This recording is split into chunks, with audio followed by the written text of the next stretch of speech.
Pessoal, nessa segunda parte nós vamos falar da outra tipo de classificação que temos nas nossas redes, né? Nós vimos agora no bloquinho passado a parte de classificação por área geográfica e agora nós vamos falar um pouquinho da classificação por topologia, que é uma classificação até um pouco mais cobrada nos concursos do que a classificação por área geográfica. A primeira topologia que a gente vai ver aí é a topologia de barramento, tá? Que foi uma das primeiras topologias que surgiram, e a grande característica dela aqui é o compartilhamento de cabo por todos os micros. Vocês estão vendo aí na figura abaixo que você tem um cabo só interligando todos esses nós da rede. Tá vendo? São 3 terminais de computador e mais um outro dispositivo. O que isso implica, né? Primeiro de tudo, quando uma máquina transmite os dados, eles vão ser recebidos por todas as máquinas que estão conectadas nesse barramento. Tá? Então o que vai acontecer? Você vai enviar um pacote, né, dizendo o seguinte: olha, o destinatário dessa mensagem aqui é o fulano de tal. Então, todo mundo recebe a mensagem, mas só o fulano de tal vai aceitar o pacote. Tá? Outra característica básica dessa topologia de barramento é: somente um computador por vez pode transmitir os dados. Por quê, pessoal? Vocês estão compartilhando o meio físico aí, né?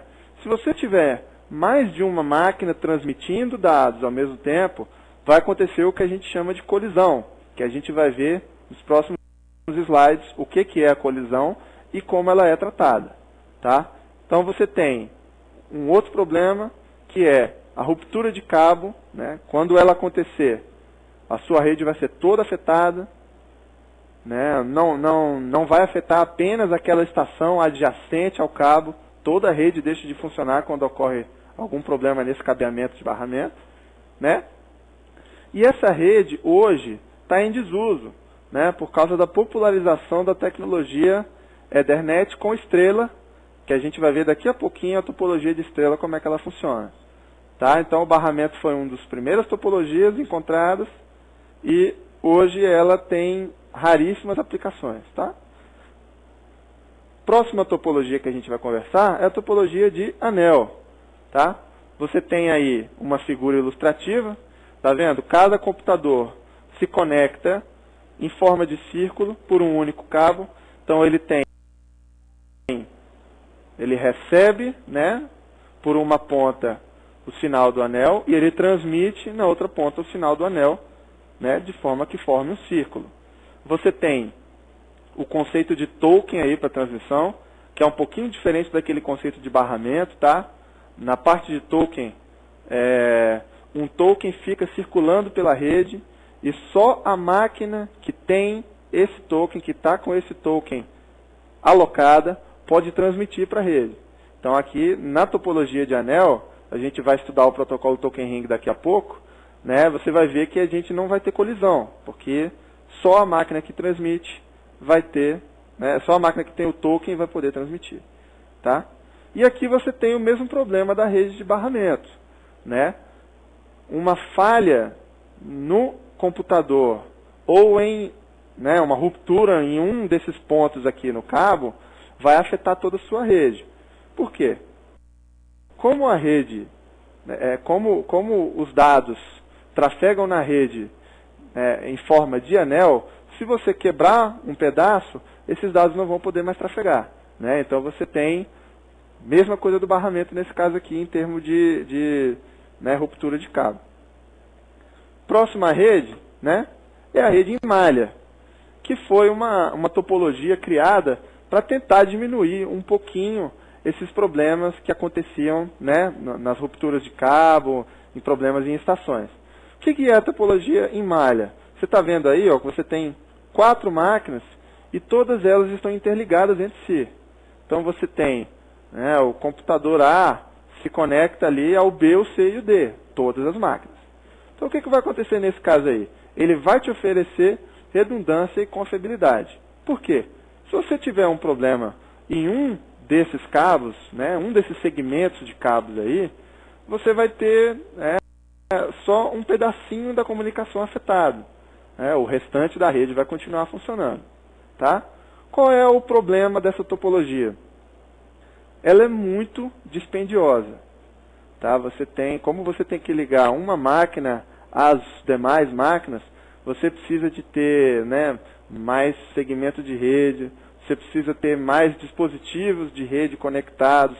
Um computador vai ter que ter mais de uma placa de rede para poder, né, ter mais de uma conexão com computadores diferentes.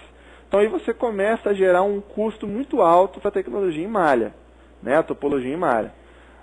A malha vai acabar sendo usada, né, em forma híbrida com outras topologias, mas com o uso de rede hoje e a popularização de alguns equipamentos, como a gente vai ver na segunda aula, né, a topologia em malha não está, né, tendo muito uso hoje.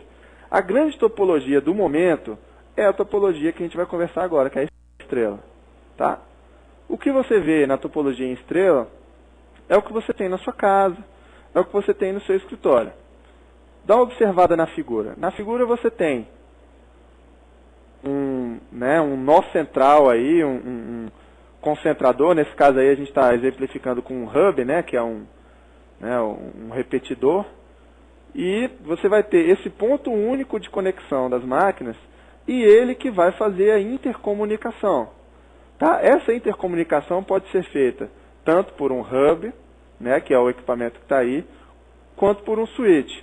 Nós vamos aprender as diferenças ao longo do curso também entre um hub e um switch. O que faz um hub, o que faz o switch. Tá? Qual é a grande vantagem aí da estrela? Ó, você tem a paralisação de rede não vai ocorrer se você tiver falha no cabo. Você está vendo? Cada nó da rede está conectado ao hub em uma porta diferente. Então, se você tiver um problema em um desses cabos aí, vai afetar apenas a comunicação com aquele nó da rede. Os demais nós vão funcionar sem problema. Tá? E você tem como ponto negativo aí, o ponto único de falha vai ser o seu hub ou switch, né? Se o seu hub ou o seu switch deixar de funcionar, a intercomunicação de toda a rede vai parar. Então você tem aí um equipamento que é de suma importância para a sua rede. O que essa rede trouxe de benefício? Primeiro de tudo, lembra lá no barramento que todas as máquinas tinham que estar conectadas por um único cabo? Pois é. Agora, imagine que você tenha que mudar uma máquina de lugar. Né? Imagina que você tem que mudar, por exemplo, uma máquina de sala. Aquele barramento que estava passando pela sua máquina vai ter que chegar na sala, aquele mesmo cabo. Então, olha só a dificuldade de logística que você tem. Com o barramento em estrela, isso some. O que vai acontecer? Você precisa mudar uma máquina de lugar? Ótimo. Você vai deslocar o seu equipamento, né? Vai fazer um novo cabo de rede para conectar e vai conectar naquela porta, né? As demais máquinas não vão parar, né? Você não vai ter que mudar o seu hub de lugar, normalmente, pelo menos. Né? E você tem uma grande vantagem aí, além da interconexão por um equipamento único, você tem facilidade de mudanças no seu ambiente aí da sua rede. Tá? Terminando a parte de classificação de topologia, nós vamos falar das formas como as informações são transmitidas por uma rede. E você tem aí 3 tipos básicos. O modo simplex, o modo half duplex e o modo full duplex. O que é cada um deles? O simplex, né, o nome já diz tudo, ocorre apenas em uma direção. Isso é, você tem apenas um transmissor e apenas um ou mais receptores. Um bom exemplo disso é o quê? A TV aberta. Você tem a antena da televisão lá, transmitindo sinal, e o aparelho de televisão da sua casa só recebendo seu sinal. Tá? TV comum. Próximo modo é o modo half duplex. Então você tem aí já uma comunicação que é bidirecional, né? Ela ocorre, né, em ambas as direções, mas ainda um evento de cada vez. Isso é, quando um equipamento fala, o outro só escuta, e quando o outro fala, né, esse equipamento de cá vai só escutar.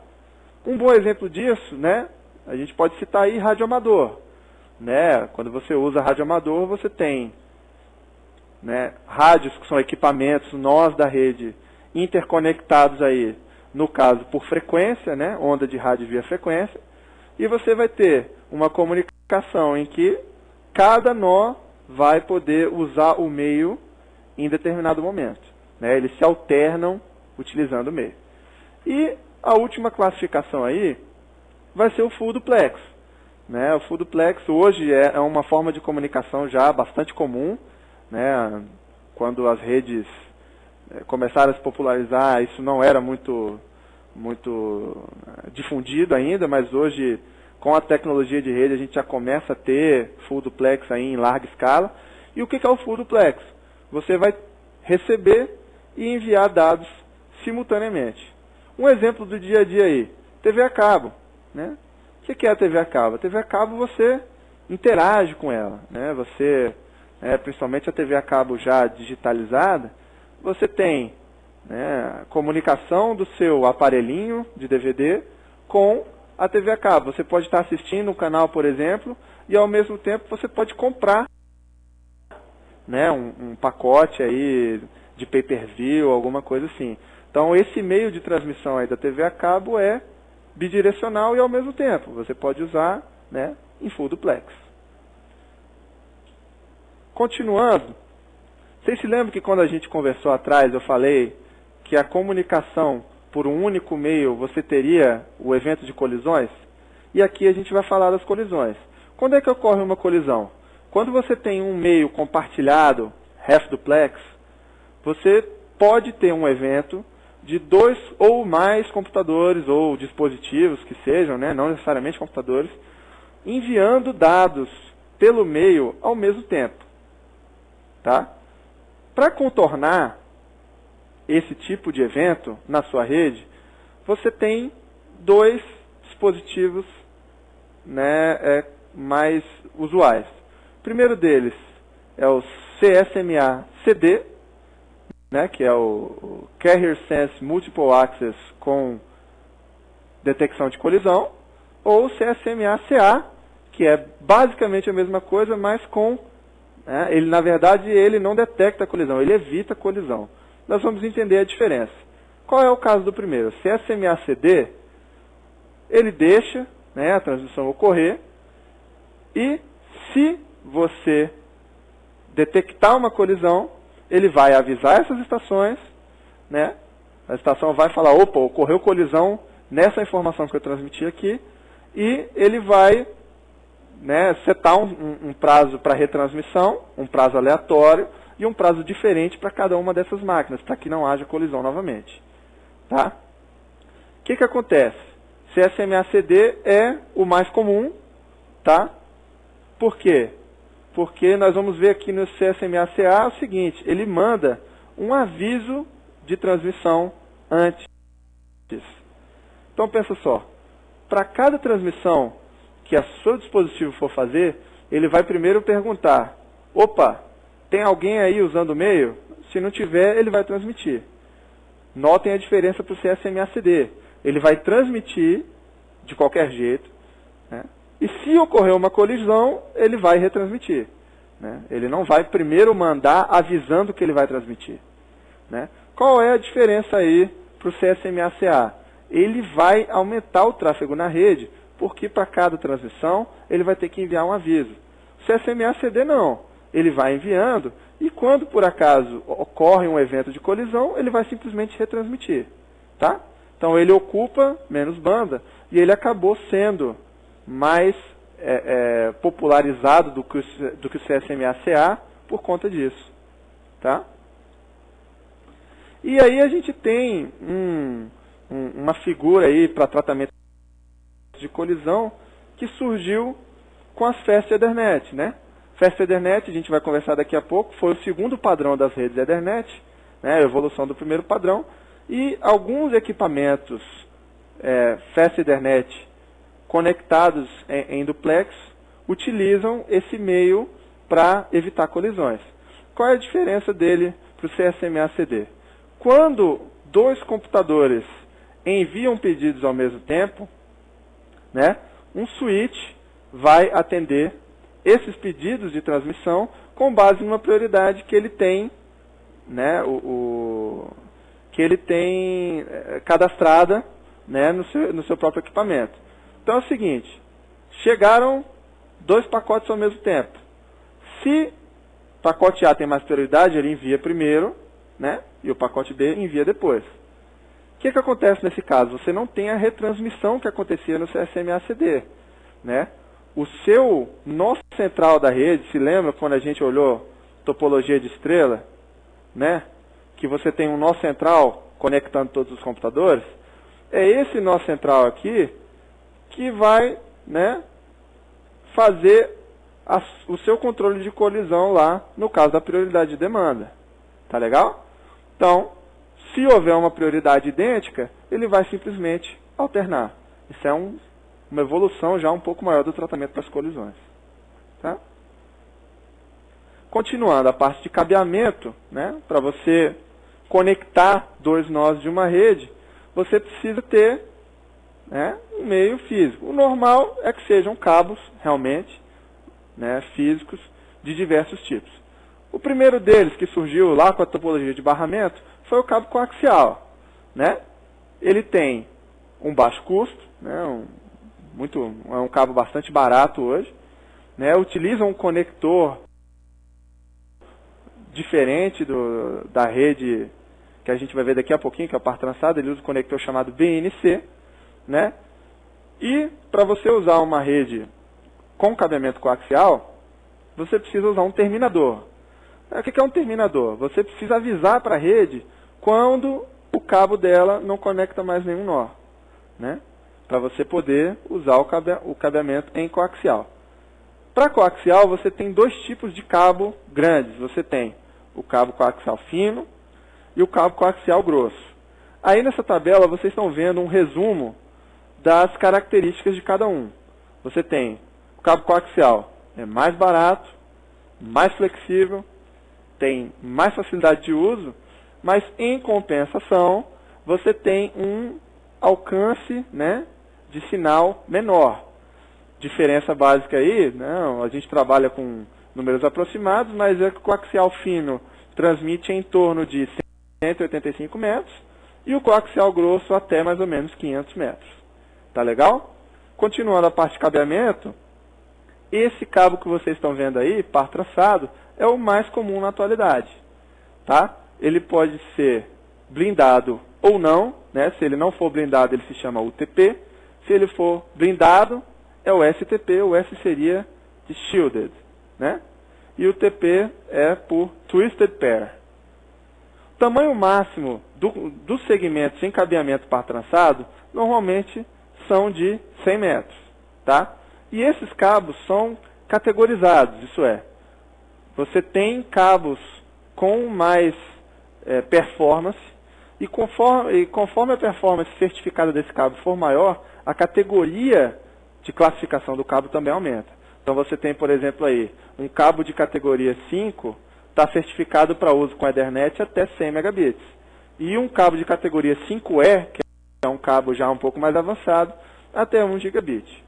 O conector aí, nas redes de par trançado, se chama RJ45, tá?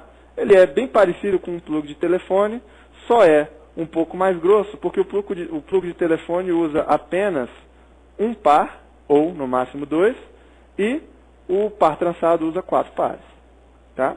Continuando a parte de cabeamento, vamos falar da fibra ótica. Né? A fibra ótica é uma tecnologia bem mais cara do que as demais, mas ela tem a grande vantagem de atingir grandes distâncias. Tá? No caso da fibra, a gente tem 2 grandes tipos de fibra. Você tem a fibra monomodo e a fibra multimodo. Né? Diferença básica entre elas.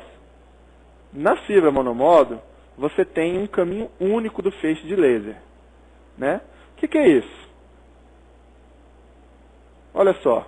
Na figura de cima, você está vendo uma fibra multimodo.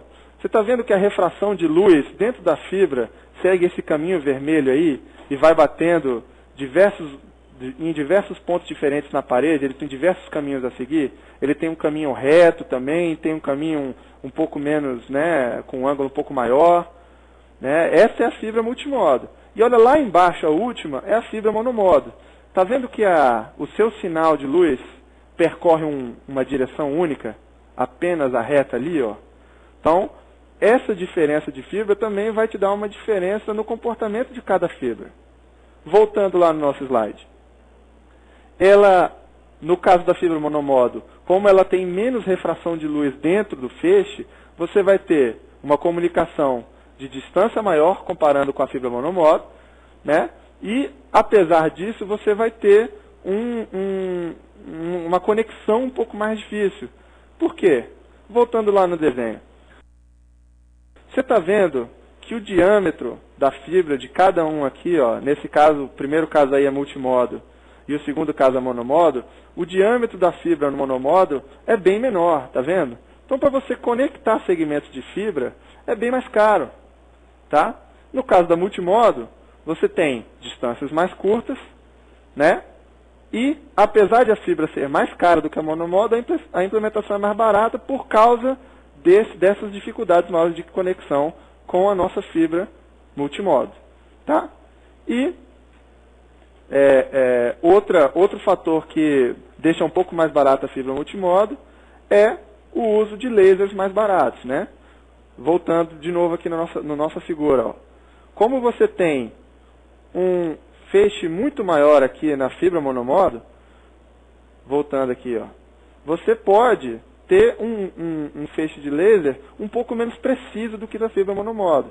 Então a fibra monomodo acaba usando lasers mais caros.